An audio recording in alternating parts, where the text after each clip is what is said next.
অনেক এমন মুসল্লি আছে যারা রমজান মাস 1 মাস কন্টিনিউ সুন্দরভাবে ইবাদত করে, রোজা করে, তারাবি পড়ে, নামাজ আদায় করে, সেহরি খায়, ইফতার করে, তারাবি পড়ে, রাত্রে তাহাজ্জুদ নামাজও পড়ে, এমন যুবক আছে আমি দেখেছি। কিন্তু যখন রমজান শেষ হয়ে যায়, ঈদের নামাজ পড়ে যখন ইমাম সাহেব দোয়া করে, ওই মুসল্লিগুলো মনে মনে ইমাম সাহেবকে ডাক দিয়ে বলে, আসসালামু আলাইকুম ইমাম সাহেব, আপনার সঙ্গে আর 11 মাস আর দেখা হবে না। অথচ বিশ্বনবী সাল্লাল্লাহু আলাইহি সাল্লামের জামানায় এমনটি ছিল না। বিশ্বনবী সাল্লাল্লাহু আলাইহি সাল্লামের জামানায় জুমাতে যতগুলি মুসল্লি হতো, ফজরে অতগুলি মুসল্লি হতো। আপনাদের মসজিদে হয় না? অনেক এমন মুসল্লি আছে শুধু জুমাতে আসে আর 6 দিন তার খবর থাকে না। এমন মুসল্লি আছে না নাই? আছে। আপনি যদি প্রশ্ন করেন যে হুজুর কয়দিন ইবাদত করব, পবিত্র কোরআন খুলতে হবে, আমার কথা নাই। আল্লাহ রাব্বুল আলামিন পবিত্র কোরআনের সূরা হিজরের 99 নম্বর আয়াতে আল্লাহ রাব্বুল আলামিন বলছেন, ওয়া'বুদু রাব্বাকা হাত্তা ইয়াতিয়াকাল ইয়াকিন। আল্লাহু আকবার। আল্লাহ রাব্বুল আলামিন বলছেন, যতক্ষণ পর্যন্ত তোমার মৃত্যু এসে হাজির না হবে অতদিন তোমাকে ইবাদত করেই যেতে হবে। কতদিন? মৃত্যু আসা পর্যন্ত ইবাদত করেই যেতে হবে, কন্টিনিউ ইবাদত করতে হবে। শুধু রমজান মাসে 1 মাস নয়, অথবা শুধু জুমার দিনে 1 দিন নয়, কন্টিনিউ প্রতিদিন আপনাকে ইবাদত করেই যেতে হবে। এটা আল্লাহর কথা। কি করতে হবে তাহলে? এখনো ফিরে আসতে হবে আল্লাহর কাছে। তওবা, মানুষ দুনিয়াতে থাকবে, গুনাহ হবে, গুনাহ করার পর যারা আল্লাহর কাছে তওবা পাঠ করবে এরা হলো উত্তম। আল্লাহ রাব্বুল আলামিন পবিত্র কোরআনে তিনি বলছেন, নবীকে ডাক দিয়ে বলো, নবী আপনি বলুন, قل يا عبادي الذين أسرفوا على أنفسهم لا تقنطوا من رحمة الله। এটা সূরা জুমার 24 নম্বর পারা 3 নম্বর পৃষ্ঠা 5 নম্বর লাইন 55 নম্বর আয়াত। এটা তাফসীর খোলন, তাফসীর মারিফুল কোরআন, তাফসীর তাবারি, তাফসীর কুরতুবী, তাফসীর আইজাহুত তাফাসির, সমস্ত মুফাসসির আয়াতের ব্যাপারে একমত লিখেছেন। তিনি বলেছেন, আল্লাহ রাব্বুল আলামিন নবীকে ডাক দিয়ে বলেন, ওগো নবী, আপনার উম্মতরা যারা নিজে গুনাহ করে করে জীবনটা শেষ করে দিয়েছে, আপনি তাদেরকে বলুন তারা যেন আমি আল্লাহর রহমত থেকে তারা যেন নৈরাশ না হয়ে যায়, তারা যেন ভেঙে না পড়ে। আমার কাছে ফিরে আসতে বলুন, আমার কাছে তওবা পাঠ করতে বলুন। ক্ষমার মতো ক্ষমা যদি আমার আল্লাহর কাছে তারা যদি চায়, আমার কাছে যদি স্যালেন্ডার হয়ে যায়, আল্লাহ আমার ভুল হয়ে গেছে, দয়া করে ক্ষমা করে দাও, এইভাবে স্যালেন্ডার হয়ে দুটো চোখের পানি থেকে যদি সামান্য পানি যদি ছেড়ে দেয়, আমি আল্লাহ গফুর রহিম রহমানুর রহিম তার জীবনের সমস্ত গুনাহগুলো মাফ করে দেব। সুবহানাল্লাহ। জিকির করুন, আল্লাহু আল্লাহু আল্লাহু আল্লাহ আল্লাহু আল্লাহু আল্লাহু আল্লাহ। তুমি আসমানে থাকো প্রভু, আমি জমিনে, তাই তোমারি প্রেম জমে এই বুকের গহীনে। আরসালাহু বিল হাক্কি বাশীরাও ওয়া নাযীরা وداعيا إلى الله بإذنه وسراجا منيرا إن الله وملائكته يصلون على النبي يا أيها الذين آمنوا صلوا عليه وسلموا تسليما। সকলকে আমার সালাম এবং শুভেচ্ছা জানিয়ে আমার সংক্ষিপ্ত আলোচনা পবিত্র কোরআন এবং হাদিস থেকে আলোচনা ইনশাআল্লাহ শুরু করছি। এখন মানুষ কোরআন শুনতে ভালোবাসে, ঠিক কিনা? কোরআন শুনলে মানুষের ফায়দা হয়। আল্লাহ রাব্বুল আলামিন পবিত্র কোরআনের সূরা আনফালের 2 নম্বর আয়াতে আল্লাহ রাব্বুল আলামিন বলেছেন, জাদাতুহুম ঈমানা। যখন মানুষ কোরআন শুনে তাদের ঈমানটা আরো বেশি বেড়ে যায়। বলে সুবহানাল্লাহ। ঈমান, কোরআন শুনলে কি হয়? ঈমান বাড়ে। আল্লাহ রাব্বুল আলামিন নিজেই বলছেন মানুষ কোরআন শুনলে ঈমান বাড়ে। স্বয়ং আল্লাহ হুকুমও করেছেন। আল্লাহ রাব্বুল আলামিন বিশ্ব নবীকে ডাক দিয়ে বলেন, হে নবী, ফাযাক্কির বিল কোরআনি মান ইয়াখাফু ওয়া ইউঈদ। এটা সূরা কফ 26 নম্বর পারা 19 নম্বর পৃষ্ঠা 10 নম্বর লাইনে 45 নম্বর আয়াত। এটা তাফসীর খুলুন, তাফসীরের ভিতরে লেখা রয়েছে, আল্লাহ রাব্বুল আলামিন বলেন, হে নবী, আপনি যখন মানুষের সম্মুখে ওয়াজ করবেন, নসিহত করবেন, তখন বিল কোরআন, কোরআন দিয়ে করবেন। কি দিয়ে? কোরআন দিয়ে করবেন। মাইয়াখাফু ঈদ, যাদের অন্তরে আল্লাহর ভয় থাকবে কোরআনের কথা শোনার পর তাদের কাজ হবে, বলে সুবহানাল্লাহ। আর যাদের অন্তরে আল্লাহর ভয় থাকবে না, কোরআন তাদেরকে গুলে খাইয়ে দিলেও কোনো কাজ হবে না। বিশ্বনবী সাল্লাল্লাহু আলাইহি সাল্লামের মুখে কোরআন শুনেছিলেন আবু বকর, উসমান, হযরত আলী, ওমর, বড় বড় সাহাবীরা কোরআন শোনার পর তিনাদের জীবনটা পাল্টে ফেলেছিলেন। আল্লাহ রাব্বুল আলামিন তাদেরকে দুনিয়াতে জান্নাতের সার্টিফিকেট দিয়েছেন, ঠিক কিনা? অথচ আমার নবী সাল্লাল্লাহু আলাইহি সাল্লামের মুখে আবু জেহেল, উতবা, শাইবা এরকম বড় বড় কাফের তারাও কিন্তু কোরআন শুনেছিল, চুপি চুপি শুনেছিল। সেই কাহিনী শোনেন নাই? বিশ্বনবী সাল্লাল্লাহু আলাইহি সাল্লামের ঘরের পাশে দাঁড়িয়ে দাঁড়িয়ে তারা চুপি চুপি কোরআন শুনতো। তারা কি পরিবর্তন হয়েছে? হয়েছে? হয় নাই। কারণ কি? তাদের অন্তরে আল্লাহর ভয় ছিল না। যাদের অন্তরে আল্লাহর ভয় থাকবে কাজ হবে। কোরআন পড়লেও নেকি, শুনলেও নেকি। কোরআন পড়লেও নেকি, শুনলেও নেকি। কেউ যদি কোরআন পড়ে আলিফ লাম মিম, কেউ যদি পড়ে আর কেউ যদি শুনে, তাহলে তার সমান নেকি হবে। এখানে 3টি হরফ আছে, আলিফ হরফুন, লাম হরফুন, মিম হরফুন, 3টি হরফ আছে এখানে। কেউ যদি পড়ে আর শুনে, তার 30টা নেকি তার আমলনামায় লেখা হয়, বলে সুবহানাল্লাহ। নেকি দরকার আছে না নাই? আমাদের নেকি দরকার নাই? কিয়ামতের ময়দানে মানুষ একটি নেকির জন্য সারা কিয়ামতের ময়দান দৌড়াদৌড়ি করবে, নিজের পরিবার পরিজন, আত্মীয় স্বজন, পিতা মাতা, সন্তান সকলের কাছে চাইবে, রিকোয়েস্ট করবে, আবদার করবে, দিয়ে একটা নেকি দাও, তাহলে আজকে আমি নাজাত পেয়ে যাব। কেউ দিবে ভাই? দিবে না। এই জন্য আমরা যেটুকু শুনবো ইনশাল্লাহ নেকির ভিতরে যেন আমরা কাটাতে পারি। আল্লাহর ঘর, আল্লাহর কোরআন আমরা এখানে বসে বসে শুনবো ইনশাল্লাহ। বলুন, কিয়ামতের দিন আল্লাহ রাব্বুল আলামিন প্রত্যেকটা মানুষের তার কৃতকর্মের রেজাল্ট হাতে ধরিয়ে দিবেন। আল্লাহ রাব্বুল আলামিন পবিত্র কোরআনে বলছেন, ওয়া ইন্নামা তুওয়াফাউনা উজুরাকুম ইয়াউমাল কিয়ামা। আল্লাহ রাব্বুল আলামিন বলছেন, কিয়ামতের দিন আমি আল্লাহ রাব্বুল আলামিন প্রত্যেকটা মানুষের হিসাব কিতাব, প্রত্যেকটা মানুষের আমলনামা, কৃতকর্মের রেজাল্ট আমি আল্লাহ রাব্বুল আলামিন তার হাতে ধরিয়ে দেব। প্রত্যেকটা মানুষ তার জীবনে সে কি কাজ করেছিল, দুনিয়াতে নেকি করেছিল না গুনাহ করেছিল, কি কি কাজ করেছিল দুনিয়াতে, সব কিছু সে আমলনামার ভিতরে লিপিবদ্ধ থাকবে। ছোট আমল হোক, বড় আমল হোক, সব কিছু সেখানে কিন্তু লেখা থাকবে, কিছু বাদ যাবে না ফেরেশতাদের হাত থেকে। কারণ আপনার দুই ঘাড়ে সবসময় 2টো সিসি ক্যামেরা বসানো আছে। তাদের কি নাম জানেন? কিরামান কাতিবিন। 2 শ্রেণীর ফেরেশতা আপনার ডান কাঁধে এবং বাম কাঁধে আছে। সব সময় আপনি কি করেন, সব সময় তাদের আপনাকে ফলো করে, সব সময় লিপিবদ্ধ করে। তারা আপনি যাই করুন না কেন, সব তারা লিপিবদ্ধ করছে। কিয়ামতের দিন আপনাকে সেই রেজাল্ট দেখাবে।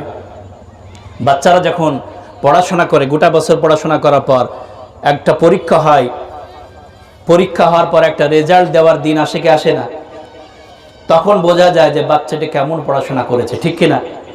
যে বাচ্চা যত মেহনত করবে তার রেজাল্ট তত ভালো হবে, ঠিক না? তো কিয়ামতের দিন তাই হবে। আমার আল্লাহ রাব্বুল আলামিন বলছেন, কিয়ামতের দিন প্রত্যেকটা মানুষের আমলনামা তার হাতে ধরিয়ে দেওয়া হবে। কিয়ামতের দিন কেন আমলনামা ধরিয়ে দেওয়া হবে? কেন? কারণটা, দুনিয়াতে মানুষ যখন থাকে, দুনিয়াতে হাজার মানুষ থাকে, কিন্তু সব মানুষ কিন্তু একই কোয়ালিটির হয় না। হয় নাকি? হয় না। একাধ মানুষ একার কোয়ালিটির, একাধ মানুষ একাধ রকম গুনাহ করে, কোনো মানুষ বেশি বেশি গুনাহ করে, কোনো মানুষ আল্লাহর ভয়ে সে ব্যক্তি গুনাহ কম করে। দুনিয়াতে যারা আল্লাহকে ভয় করে, আল্লাহ ভীরু, যারা মুসল্লি, তারা দুনিয়াতে যখন গুনাহ সম্মুখে এসে যায় তখন আল্লাহকে ভয় করে যে না, আমি মুসল্লি মানুষ, আমি মুসলমান মানুষ, ইমানদার মানুষ, আমি এই গুনাহটা আমি করতে পারবো না। আল্লাহর ভয় তখন সে ফিরিয়ে আসে। আর দুনিয়াতে হাজারো মানুষ আছে যারা গুনাহগুলো 180 মাইল বেগে চালায়, করে না? জুলুম, অত্যাচার, অবিচার, জেনা, ব্যভিচার, সুদ, ঘুষ, তারা কিছুই মানে না, যা আসে সব খায়। এরকম মানুষ আছে না নাই দুনিয়াতে? যারা দুনিয়াতে গুনাহ করে না আল্লাহর ভয়ে, যদি আল্লাহ কিয়ামতের দিন এর রেজাল্ট না দিতেন, তাদের ঠগা হয়ে যেত না? চরম ঠগা হতো, আর তাদের লাভ হয়ে যেত। তারা দুনিয়াতে মজা মেরেছে, আখেরাতে মারবে, কিন্তু দুনিয়াই তাদের শেষ, আখেরাতে পারবে না। এই জন্য আল্লাহ রাব্বুল আলামিন কিয়ামতের দিন প্রত্যেকটা মানুষের আমলনামা হাতে ধরিয়ে দিবেন। আর মৃত্যুর ব্যবস্থা আল্লাহ রাব্বুল আলামিন কেন করেছেন, মৃত্যুর পরে কেন রেজাল্টটা দিবেন, আল্লাহ রাব্বুল আলামিন পবিত্র কোরআনের 67 নম্বর সূরা সূরাতুল মুলকের 2 নম্বর আয়াতে আল্লাহ রাব্বুল আলামিন বলছেন, আল্লাযী খালাকাল মাউতা ওয়াল হায়াতা লিয়াবলুয়াকুম আইয়ুকুম আহসানু আমালা ওয়া হুয়াল আজিজুল গফুর। আল্লাহ রাব্বুল আলামিন বলছেন, আমি দেখতে চাই দুনিয়াতে তোমাদের মধ্যে কে সব থেকে ভালো আমল করে, দুনিয়ার মধ্যে কে সব থেকে ভালো আমল করে, আমি এটা দেখতে চাই। এই জন্য হায়াতও দিয়েছি, মওতও দিয়েছি। আমি দেখতে চাই তোমাদের মধ্যে কে সব থেকে বেস্ট আমল করে, কে ভালো আমল করে, আমি দেখতে চাই। এই জন্য মৃত্যু এবং হায়াতের ব্যবস্থা করে দিয়েছি। অবশেষে আল্লাহ রাব্বুল আলামিন কিয়ামতের দিন মানুষকে যখন দুইটি দলে ভাগ করে দিবেন, অনেক এমন মানুষ আছে যখন গুনাহগার মানুষগুলোর হাতে যখন আল্লাহ রাব্বুল আলামিন এই রেজাল্ট যখন ধরিয়ে দিবেন, ধরিয়ে দেওয়ার পর তারা মনে মনে সেই রেজাল্টগুলো সে পাঠ করতে থাকবে। দুনিয়াতে কি করেছিল, কি না করেছিল, সব কিছু সেখানে লেখা থাকবে। ফেরেশতারা ডাক দিয়ে বলবেন, ইকরা কিতাবাকা কাফা বিনাফসিকাল ইয়াওমা আলাইকা হাসিবা। ফেরেশতারা ডাক দিয়ে বলবে, গো বান্দা, তোমার আমলনামা তুমি পাঠ করতে থাকো। সেদিন হাজার হাজার কোটি কোটি মানুষ সেখানে জমায়েত থাকবে। হযরত আদম আলাইহিস সালাম থেকে নিয়ে কিয়ামত পর্যন্ত যত মানুষ এসেছে, যারা আসবে, সকলে সেখানে উপস্থিত থাকবে। আপনার আত্মীয় স্বজন, আপনার পরিবার পরিজন, আপনার স্ত্রী, আপনার সন্তান সেখানে তারা হাজির থাকবে। আপনি যখন আমলনামা পাঠ করবেন, সকলেই এখানে শুনতে পাবে। আমার মাইকের আওয়াজটা ক্লিয়ার শোনা যাচ্ছে না? কিয়ামতের দিন সকলে এইভাবে দাঁড়িয়ে থাকবে, আর একে একে আল্লাহ রাব্বুল আলামিন আমলনামা পাঠ করতে বলবেন। ওই মানুষটি যখন আমলনামা হাতে নেবে, হাতে নেওয়ার পর সেই ভালো ভালো আমলগুলো সে পাঠ করতে থাকবে। সে বলবে, অমুক সময় আমি ফজরের নামাজ আদায় করেছিলাম, জোহরের আদায় করেছিলাম, আসরের নামাজ আদায় করেছিলাম, আমি দুনিয়াতে মানুষকে সহযোগিতা করেছি, গরিব মানুষ, তাদের এতিম মানুষ, তাদেরকে আমি সহযোগিতা করেছি, দান করেছি, সাদকা করেছি, মানুষের সঙ্গে ভালো ব্যবহার করেছি, এতিম মিসকিনকে আমি সহযোগিতা করেছি। সব ভালো ভালো আমলগুলো সে যখন গলা উঁচু করে সে যখন পাঠ করবে, যখন গুনার লিস্ট গেলে আসবে, সে তখন স্টপ হয়ে যাবে, থেমে যাবে। ফেরেশতার ডাক দিয়ে বলবেন, কি হলো, এখনো তো তোমার আমলনামা ফুরাই নাই, এখনো তো অনেক লম্বা লিস্ট, পাঠ করতে থাকো। লোকটি ডাক দিয়ে বলবে, ওগো ফেরেশতারা, আমার লজ্জা লাগছে, আমার পরিবার, আমার পরিজন, আমার স্ত্রী, আমার আত্মীয় স্বজন, আমার পাড়া প্রতিবেশী, দুনিয়ার সমস্ত মানুষ এখানে উপস্থিত হয়ে আছে। আমি যদি গোপন গুনাহগুলো যদি এখন ওপেন করে দিই, আমি যদি এগুলা পড়তে থাকি, লজ্জায় আমার মাথাটা আর থাকতে পারবে না। ফেরেশতারা তখন তাকে পাকড়াও করবে, খুজুব, তাকে পাকড়াও করবে, পাকড়াও পর তাকে প্রহার করবে, ডাক দিয়ে বলবে, দুনিয়াতে তুমি লজ্জার মাথাকে সমস্ত দুনিয়াতে গুনার কাজগুলো করেছো, তখন তো তুমি লজ্জা করো না নাকি? আজ লজ্জা করলে হবে না, এখনই তাড়াতাড়ি তোমার আমলনামাগুলো পাঠ করো। সিচুয়েশনটা বুঝুন, অবস্থাটা কেমন হবে চিন্তা করুন। আমাদের মধ্যে কোনো মানুষকে আল্লাহ রাব্বুল আলামিন কিয়ামতের দিনে এইভাবে যদি জোর করে বলেন, তোমার আমলনামা তুমি পাঠ করো, আমরা কত গোপনে আপনার গুনাহ করেছি, সেই গোপন গুনাহগুলো যদি আমরা সেদিন কিয়ামতে পাঠ করতে থাকি, আমাদের মান সম্মান আর থাকবে নাকি? থাকবে। কি করতে হবে তাহলে? এখনো ফিরে আসতে হবে, আল্লাহর কাছে তওবা পাঠ করতে হবে। আজকে একটি তওবা করার অনেক সুযোগ আছে, নাই? আজকে আমরা বাড়ি ঘর ছেড়ে অনেক জায়গা থেকে আমরা এখানে এসেছি, কোরআনের টানে আমরা এসেছি আজকে ঈমানটা বানানোর জন্য, ঠিক কিনা? আজকে ঈমান তৈরি করে আমরা সকলে বাড়ি যাবো ইনশাআল্লাহ। সকলে বলি ইনশাআল্লাহ। আমরা সকলে ঈমান তৈরি করে আমরা তওবা পাঠ করে এখান থেকে সকলে যাব। মানুষ দুনিয়াতে থাকবে, গুনাহ হবে, এটা হতেই পারে, গুনাহ হতেই পারে। মানুষ তো এটা আল্লাহ রাব্বুল আলামিন এই খাসলাত দিয়ে, গুণ দিয়ে তৈরি করেছেন যে মানুষ গুনাহ করবে। গুনাহ করার পর যারা আল্লাহর কাছে তওবা পাঠ করবে, এরা হলো উত্তম।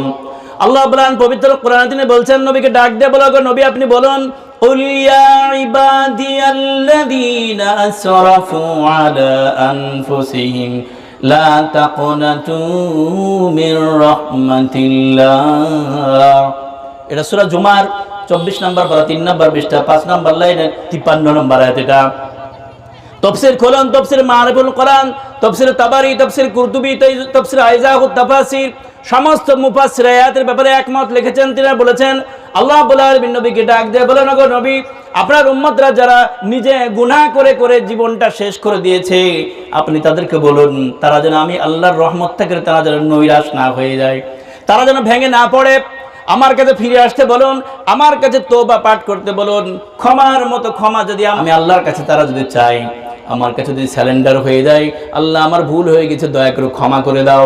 এইভাবে স্যালেন্ডার হয়ে দুটো চোখের পানি থেকে যদি সামান্য পানি যদি ছেড়ে দেয়, আমি আল্লাহ গফুর রহিম রহমান রহিম তার জীবনের সমস্ত গুনাহগুলো মাফ করে দেব। সুবহানাল্লাহ। তাহলে আমাদের মাপ চাওয়ার দরকার আছে না?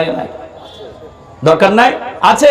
আমরা প্রতিনিয়তই গুনাহ করি, আমাদের মাপ চাওয়ার সুযোগই হয় না। অনেক যুবক ব্যক্তিকে যখন বলা হয় যে ভাই নামাজ পড়ো, মসজিদ খালি, এসো নামাজে, সে বলে হুজুর এখন যুবক বয়স, অনেক সময় আছে পড়বো। এরকম বলে কি বলে না? ইমাম সাহেব বলে না? বলে। কিন্তু তাকে যদি বলি ভাই তুমি যে আগামীকাল বেঁচে থাকবে একটু লিখে দাও তো, সে তখন বলে না হুজুর কি বলেন, তাই লেখা যায়? সে গ্যারান্টি দিতে পারছে না, অথচ সে বলছে যে হুজুর এখন নামাজ পড়ার সময় হয় নাই।